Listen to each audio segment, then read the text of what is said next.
In today's video, I'm going to show you how to do logical tests here in Google Sheets. So to do logical tests would be to start with the equal sign, select a cell from our data set right here, add a comparison operator, that would be your equal sign, greater than or less than.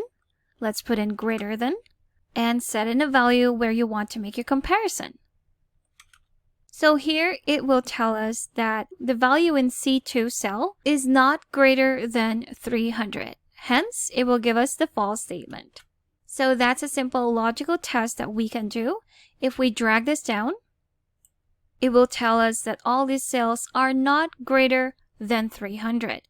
Now we can edit that. Let's change that into less than. And now it will give us the true statement, telling us that yes, that value is less than 300. Except for this one right here, which is another 300.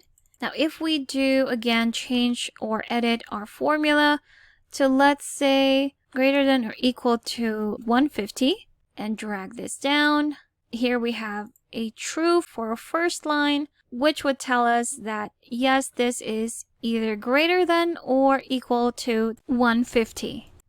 So logical tests are basically you asking Google Sheets if this cell right here is greater than or equal to 150.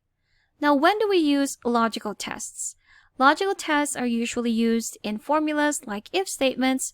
So if I start a formula right here with the if function, type in if, select it right there, you'll see the syntax would have the logical expression as the first part of its formula.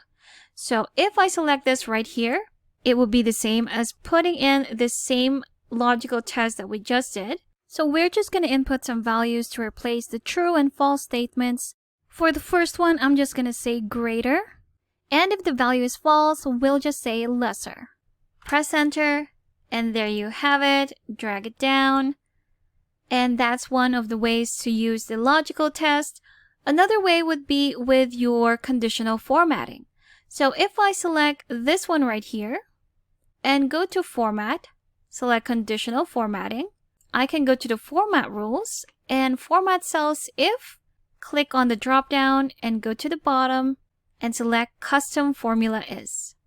Right here in the value or formula is where we can enter our logical test.